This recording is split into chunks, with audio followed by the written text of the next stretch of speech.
The world is entering a new geopolitical era. For the first time since the Cold War, the United States has to contend with a credible rival, China.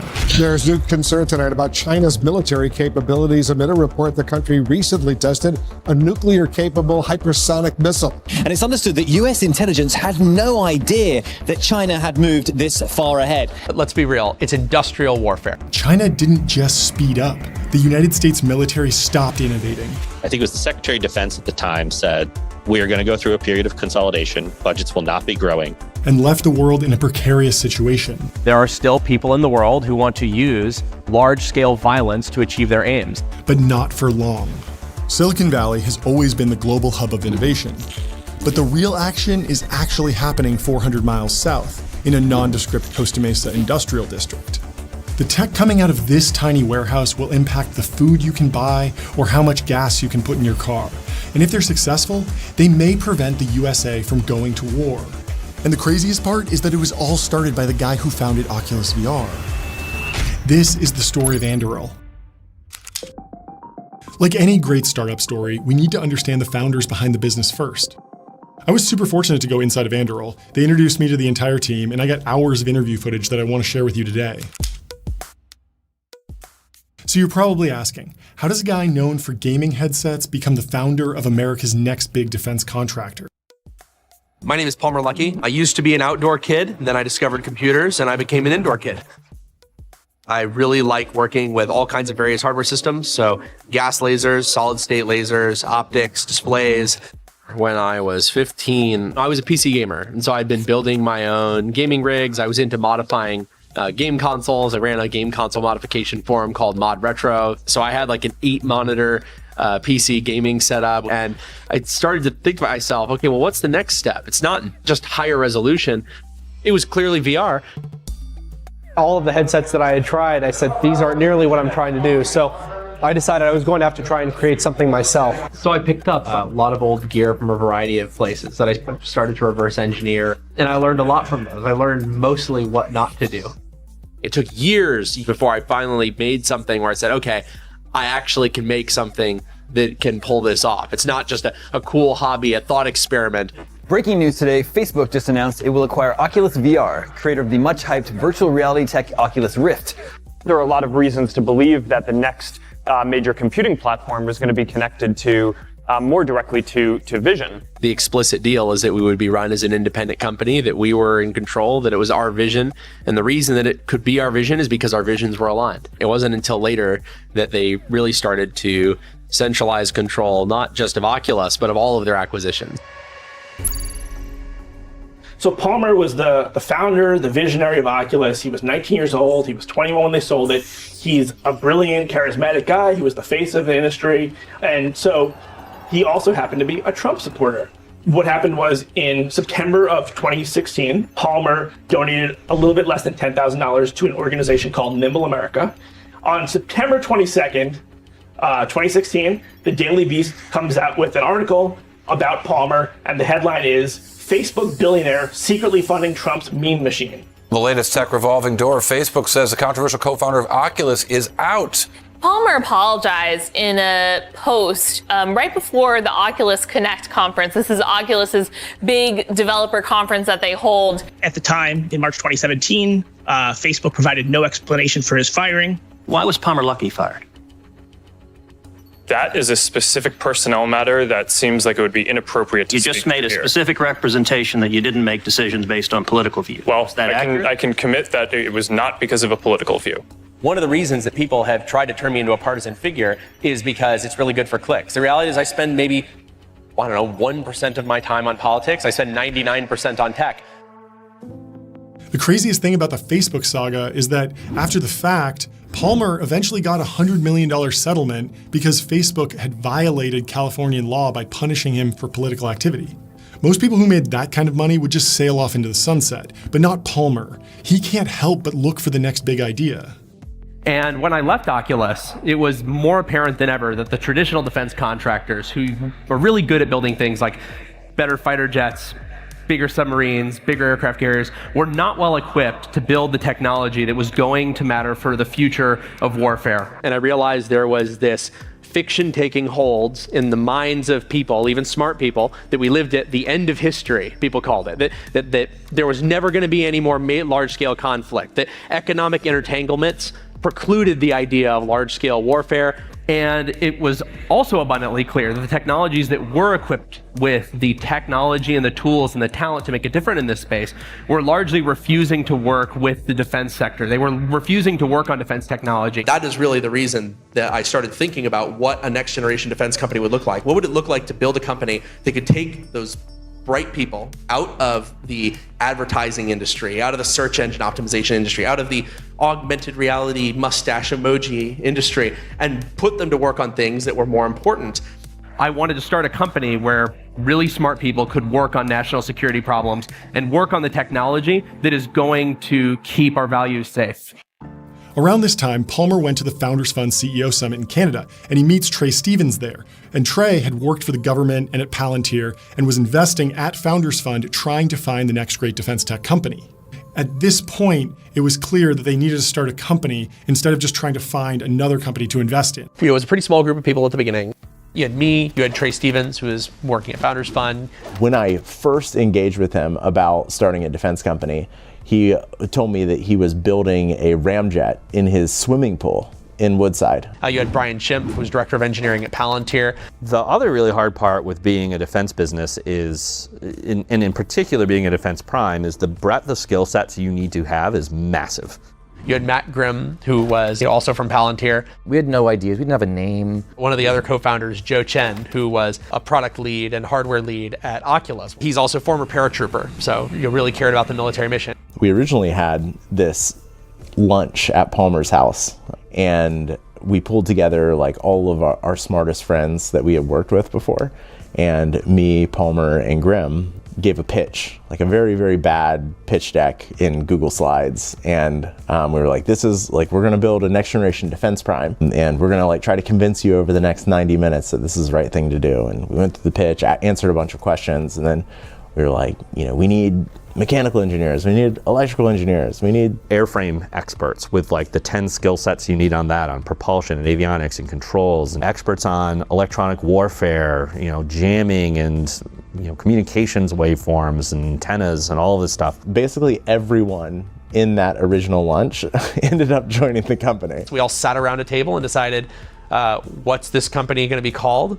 What is our logo going to look like? We literally drew it up on the whiteboard on the first day, and the one we drew on the whiteboard is still our logo. We sat down on the first day and said, okay, like we've agreed we're going to start this next generation defense prime. What are we going to build? Even though big projects like the F-35 were getting tons of attention for going way over budget, the Anduril team didn't want to build exquisite systems. This was for two main reasons. First off, even though they had a great team and access to venture capital, there was no way they could raise enough money to go build something like a new fighter jet. But the second reason was arguably more important. Across the battlefield, more and more systems needed to become attritable, meaning they could sustain losses while maintaining combat power. And we actually started with two things. One was a firefighting tank called the Sentry Tank.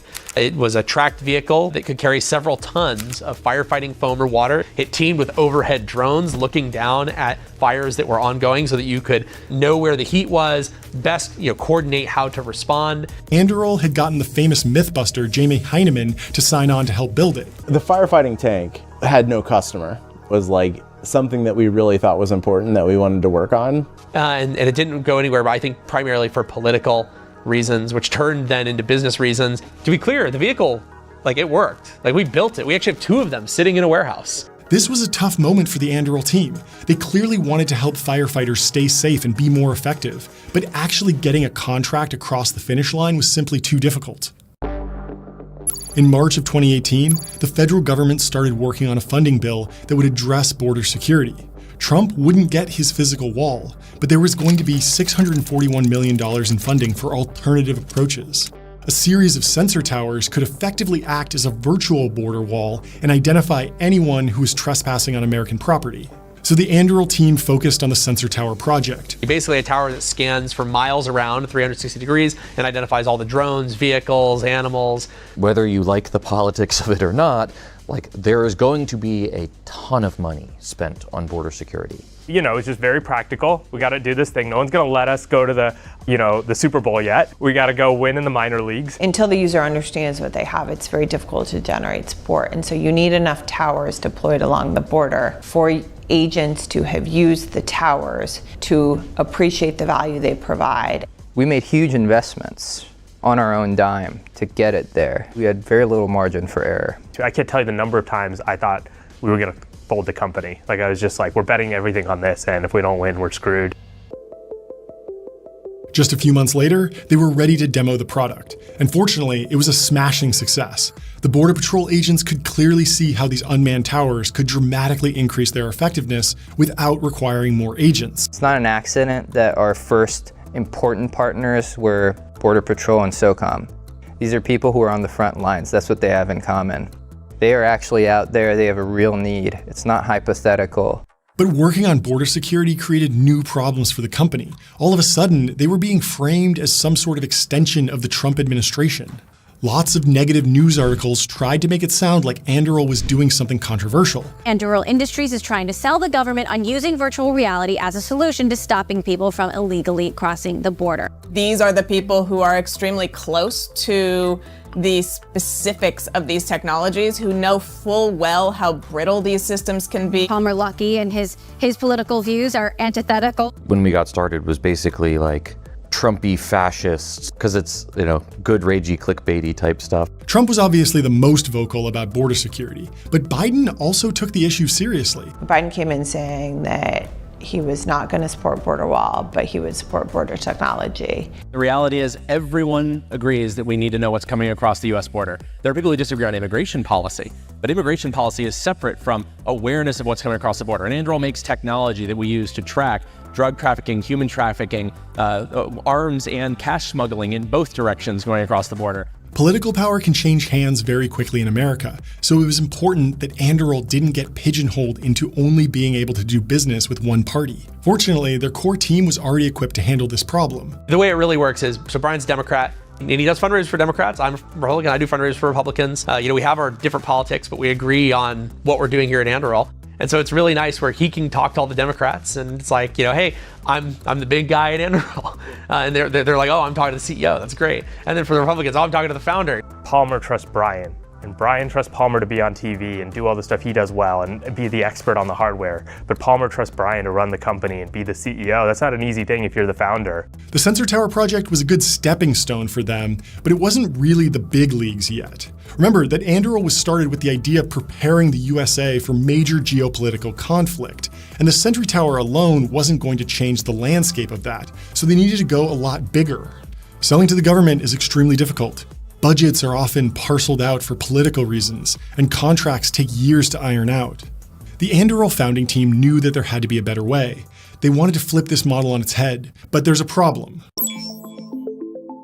In defense tech, there's something called the Valley of Death, and a lot of defense tech companies get stuck in this Valley of Death. Megan Milam is Anduril's Senior Vice President of Government Relations, and she explains it like this. Valley of Death, it's like the period of time from after you get a prototype or a demonstration before you get production, and it's called the Valley of Death because that's sort of that window where most companies die.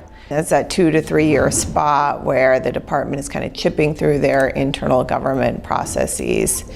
Companies need to continue to show revenue and growth, and so if you do a prototype or you do a demonstration and it works really well, the sort of bureaucratic process is great. We'll get back to you in 2, 3, 4 years when we've done all of these next steps, and they'll be ready to pick back up the conversation, and most companies can't afford to kind of chip through that Valley of Death. So when you kind of look at it from end to end, from requirements to programming to budgeting, authorizing the money, appropriating the money, running an acquisition competition, fighting through protests, picking the winner, in many cases this process has become elongated from one end of the other to about 10 years, if not more. So if you imagine sort of people right now sitting in the Pentagon trying to define the specific requirements for technology that they believe they're going to need in 2033, that doesn't always work out that well. The end goal is to win what's called a program of record. This is when the government has allocated ongoing funding across many years to really put a new piece of technology into use. If you're not winning these multi-billion-dollar programs of record, you're just another company that's kind of building, a cog in the machine, gizmos and gadgets that get a little bit of the government's small business money. If you can't win a major program of record, it shows you haven't changed the way the DoD thinks. You haven't changed the way the procurement works. If all the programs of record are held by the legacy primes, nothing will ever change. But winning a big contract with the Department of Defense wouldn't be easy. Anduril also brought on Chris Brose as Chief Strategy Officer to help sell to the government. He was an expert in the national defense sector and had worked with Senator John McCain for years. Most of defense is very input-focused, very process-oriented. We don't start with the question of how do I generate air dominance, for example. We tend to start with the question of how do I build a new generation of the same fighter aircraft that I had before. When I think of disruption, it's really focused on what outcome are you trying to accomplish. So, a commercial analogy would be, I want to be able to move around town. I want rides. I don't necessarily need a better version of a taxi cab. I need an ability to get a ride quickly, cheaply, safely, when I need it, where I need it. The way in which that capability is delivered kind of doesn't matter to me. So the team honed in on a general product strategy that holds to this day. Anduril's CEO explained it to me like this. The formula for building the right things is normally pretty straightforward. One, we have to know there is an urgent problem, right? So there has to be a sufficient level of urgency around solving the problem.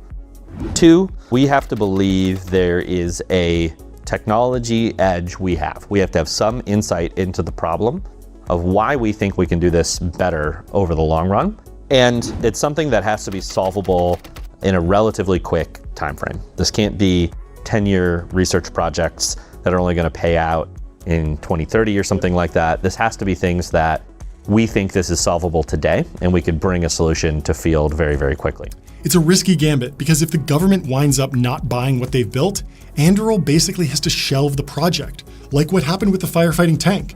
But if it works, they will be the only company with a truly effective product at the exact right moment. We're gonna ship as fast as possible. It's not gonna be done, it's not gonna be perfect, it's not gonna be pretty, but we're gonna get out there and we're gonna learn from the real people who use this what needs to change, because they're the ones who actually understand, not the bureaucrats. We're not saying, hey, give us $1 million this year, $1 million the next year, $1 million the next year, in 5 years we'll have something we can test. We're saying, you know what, we're just gonna spend $10 million of our own money over the next 6 months, and we're gonna build it ourselves. And then we're gonna prove to you that this can be done in 6 months, not 6 years. And this is basically the secret sauce that makes Anduril work. Even though they are an independent company, they are able to identify the needs of the military and go and actually build complete systems before they are needed. The challenge of that is Department of Defense is not actually structured or equipped to buy capability in that way. It's just not how they do it. And so there's a lot of work that has to be done still to actually convince DoD that this is a business model that they can wrap their heads around. So for us, success very much was, we need to go toe-to-toe with the primes, we're gonna be the next major defense prime, and we are gonna win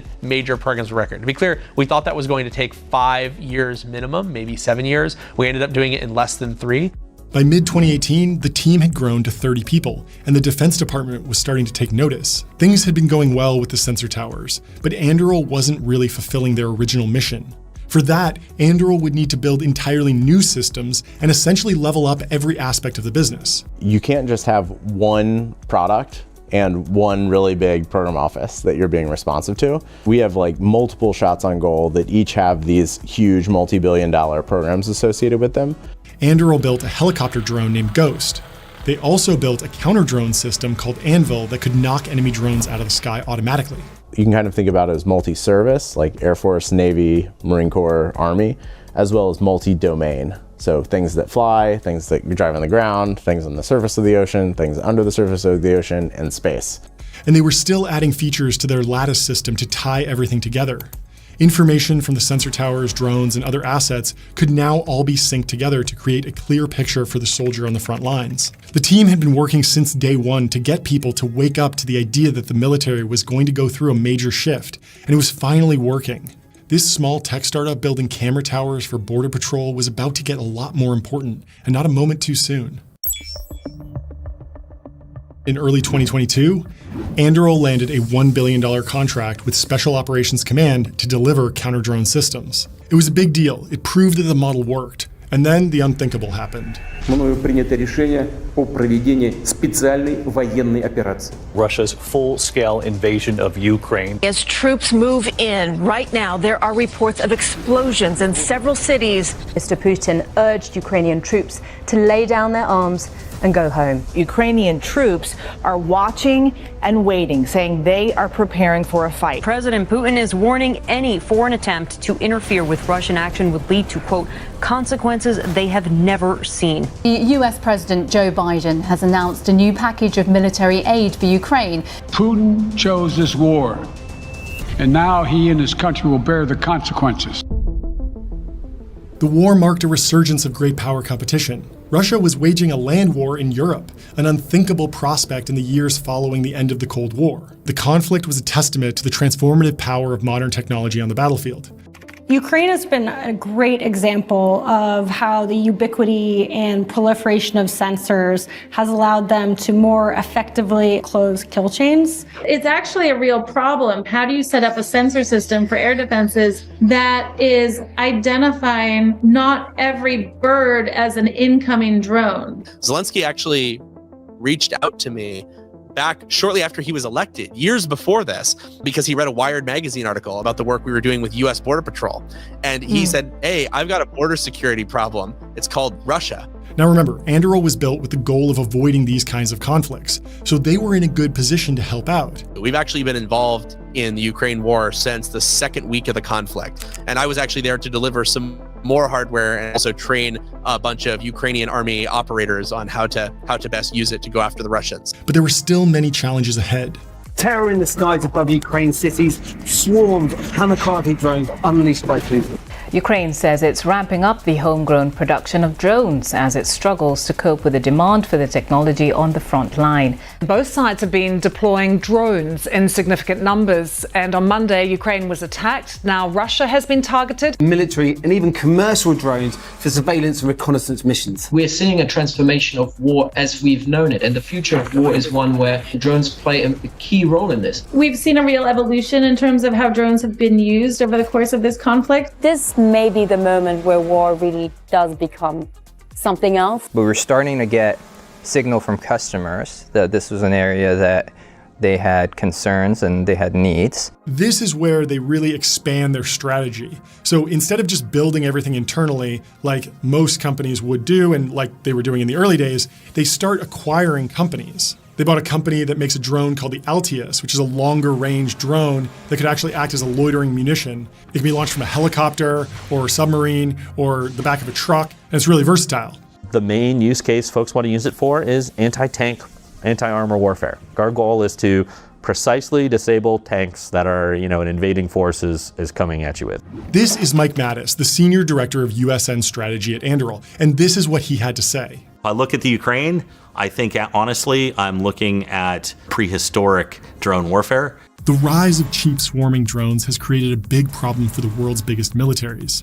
You've got adversary countries who can build drones really, really quickly. They don't have 100 years of defense procurement slowing them down, right? Their military is moving as fast as they can. And that was part of the reason we decided to go after it, because we said this is a unique situation where the traditional purchasing model, where you're gonna purchase 2 years in advance or 5 years before it has to be deployed, will never work. It turns out that having air dominance is super important, not only for the delivery of lethal payloads, but also for spotting, for intelligence, surveillance, and reconnaissance. And the United States, over the last 50 years, has gotten used to this world in which we have assumed complete air dominance. And so we haven't historically had to worry about if we send this plane up, is it going to come home? Drones will need to evolve to become even more versatile, stealthy, and capable of operating in contested environments. So what role will Anduril play going forward? Anduril's founders understand something very important.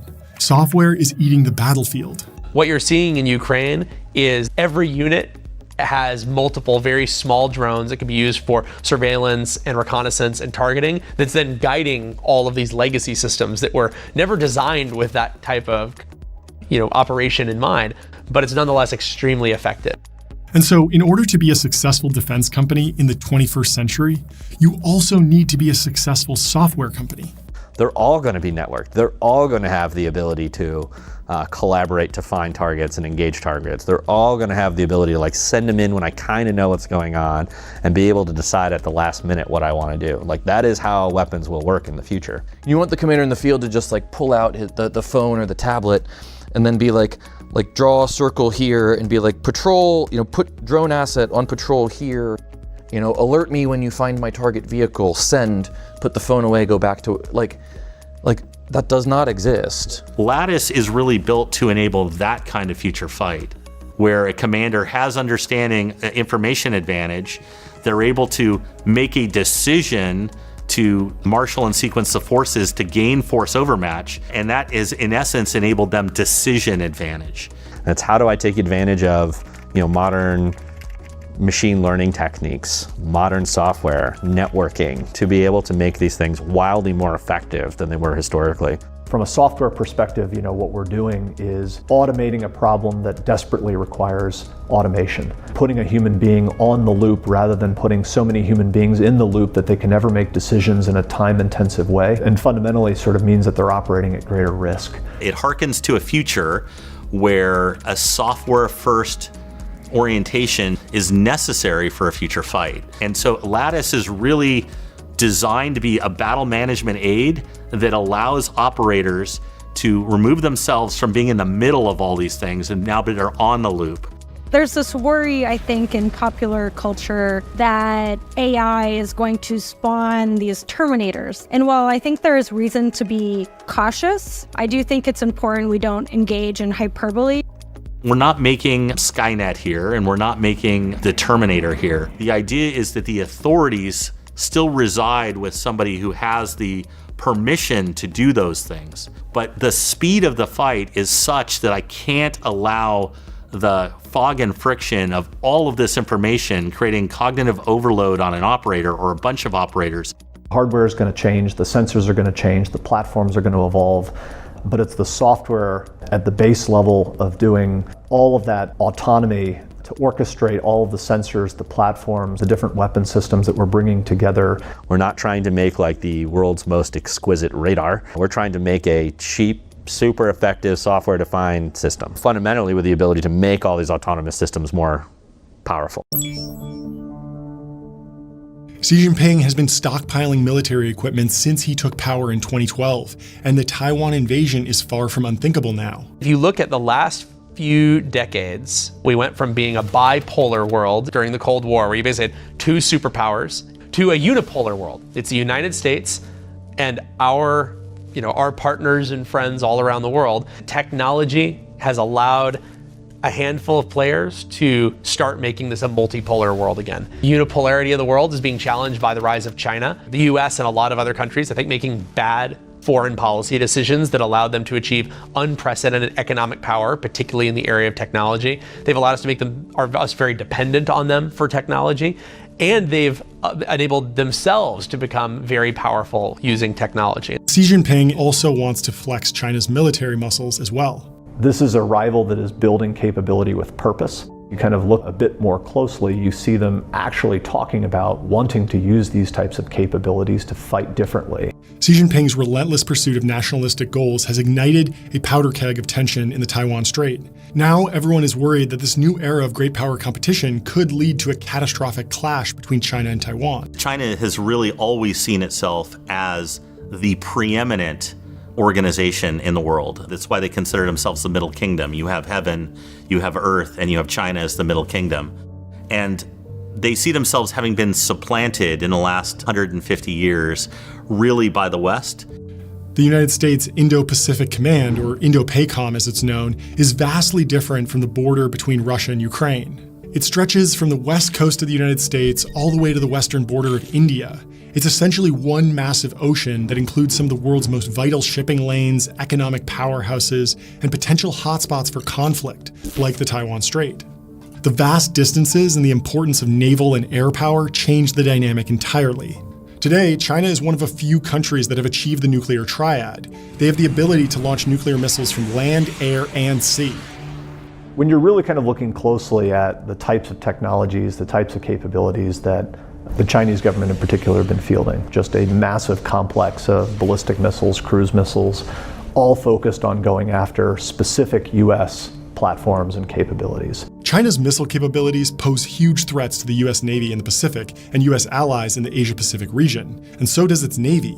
I think it's important to understand, let's talk shipbuilding capacity today. We simply don't have enough shipbuilding capacity to recover from likely losses in a fight. If China was to lose half of their Navy today, it would take them 2 to 3 years to rebuild their surface Navy. If we were to lose half of our surface Navy, it would take us probably 20 years to rebuild our surface Navy. We're never going to have enough ships to actually get where we need to go if we end up in a real conflict with China. Conflict has seemed inevitable if you've been paying attention, but it's only recently that this has turned into front-page news. So now the American military is starting to think that if these great power conflicts are going to happen, we need the best technology possible.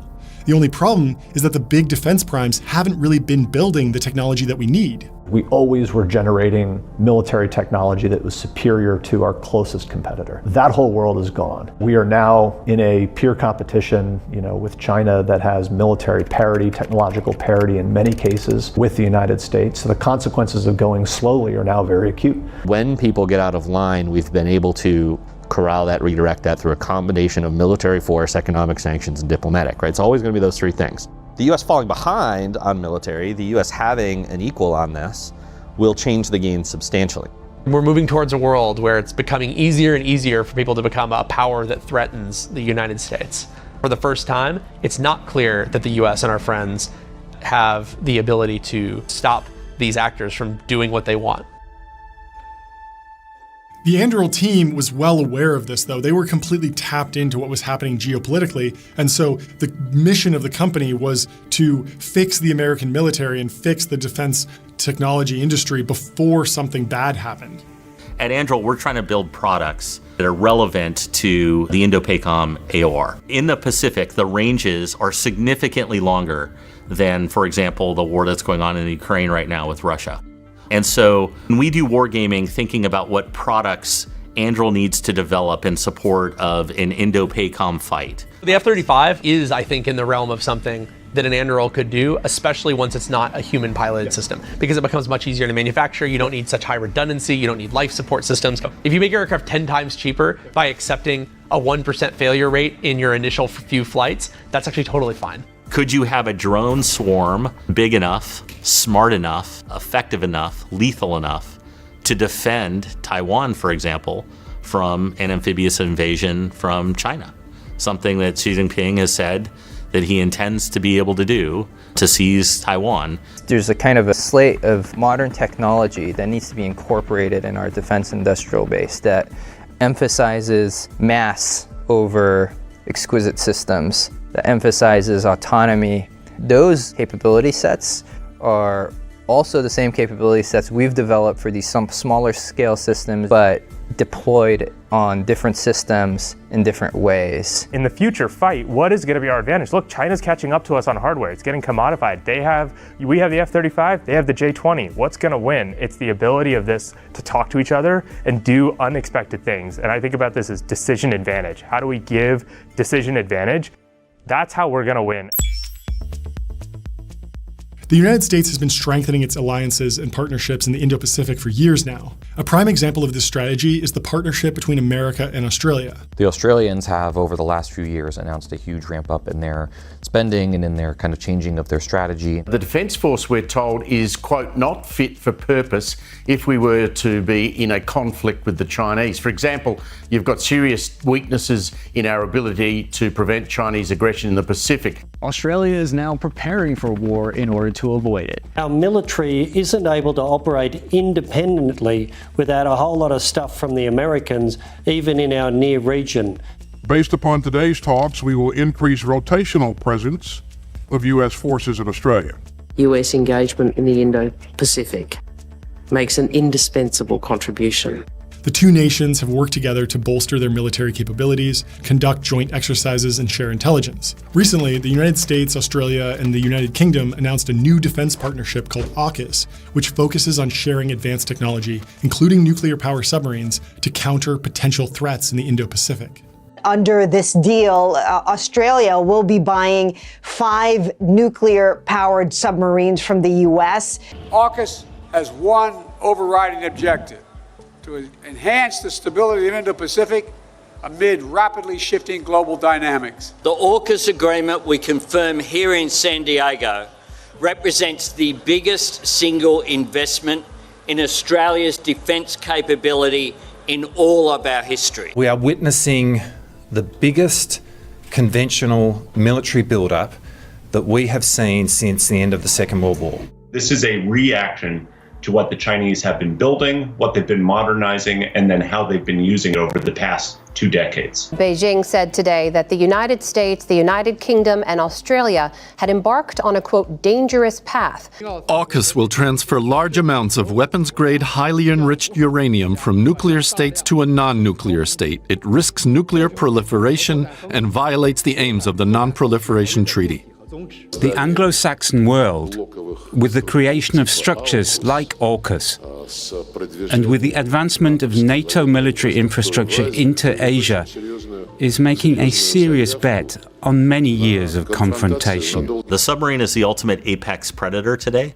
Well, submarines are important and challenging. The importance of the underwater domain is, one, it's one of the few domains you can still operate undetected, which makes autonomy important, by the way. You don't want to come up to the surface. You can't communicate with submarines very well. They have to be smart enough to change and alter and perform their mission without continuous human guidance. And it's one of the few ways where we can go to places we're not supposed to be.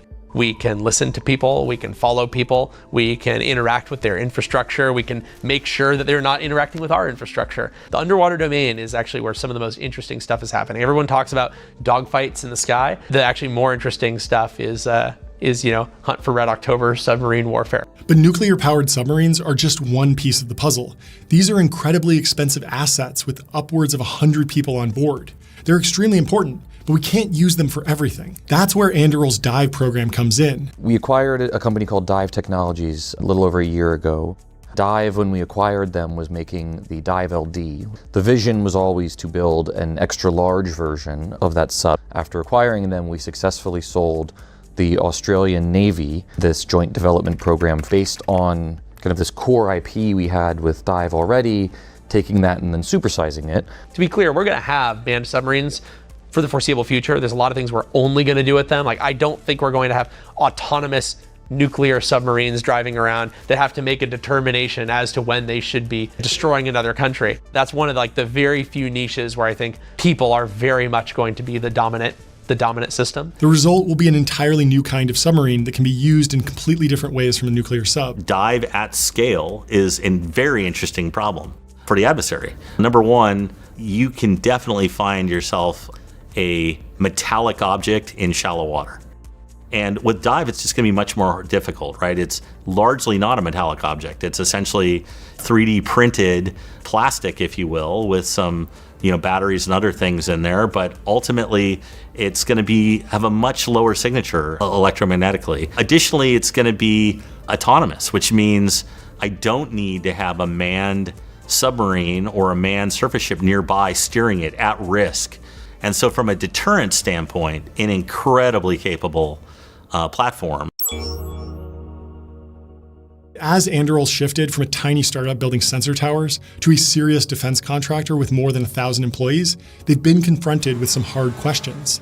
At the end of the day, these are weapons of war we're talking about. It's serious business and shouldn't be taken lightly. Is it ethically responsible to build weapons of war? That's the key question. I think there's sort of the debate of whether you will or will not work on weapons is probably the wrong debate. I think the question is, you can make a decision of whether you want to participate in the US's ability and the Allies' ability to defend themselves and, kind of use military force or the threat of military force to accomplish political ends, right? Like, that's fundamentally what the military does. I get into debates with people all the time. They say, oh, well, Ukraine has really changed my mind, and now I want to work in defense. And I say, well, look, that's great. I'm glad you've changed your mind. Like, good for you. Pat on the back. But it's way too late. It's way too late for you to change your mind on this, because at the end of the day, you need to get these people the weapons and the tactics before the invasion happens. Humans have been debating this for literally thousands of years, and one of the most robust frameworks on the topic is called just war theory. It was pioneered by a 5th century theologian named St. Augustine. His goal was to ensure that if we must fight, we would only do so for morally justifiable reasons and with a sense of humanity. He broke his thinking into 2 key areas. The first is the justification for going to war, and the second dealt with proper conduct during war. Even though just war theory is 100 years old, it's still used today. It's the backbone of many international laws, such as the Geneva Conventions. So that's why Anduril is so focused on building defense technology that can prevent wars. By focusing on systems that keep troops safe and increase battlefield awareness, they can hopefully deter conflict before it starts. We're not trying to build the tools that go into wars that have already started. We need to prevent these things from happening, and we can only do it if we build products that are so overwhelmingly good that people feel like they couldn't possibly win against them. Anduril has been continually evolving as a company since its start back in 2017, and they've hit some incredible milestones in that time. But the story is far from over, though. They've built some great technology, but they are still a small company and still have a lot of work to do. Geopolitical tensions are still on the rise. The China-Taiwan situation is very serious, and the Russia-Ukraine situation is just getting crazier by the day. Anduril needs to continue to innovate and continue to deliver technology that can keep the world safe. It's really important that we don't end up in a hot war, because it would have a huge toll on the world. Anduril is still not a sure thing. We've had like 3 coin flips that were critical to our company. When I say a coin flip, I mean it was a bet that we made or a contract we needed where it was 50-50 or worse odds for us. It truly could have gone heads or tails, who knows? The good news is now I think we're growing to the point where we have like a dozen coin flips every year, and it's hard to flip tails 12 times in a row. Companies fail through no fault of their own sometimes. There's been 3 coin flips that went our way, and I think back on the company's history, I say, wow, if those contracts wouldn't have gone through, our company would look very different. I get told this all the time. Like, you guys are not just coming to us asking us to buy your particular widget as if we're government corporate welfare. You are actually coming to us with thoughtful, creative, and innovative ideas, and that will make our national security stronger. I learned a ton from talking to the Anduril team, and I hope you enjoyed learning about it too. It's a really fascinating company, and I'm genuinely excited about what they do. I hope you enjoyed this video and subscribe for the next one. Thanks a lot.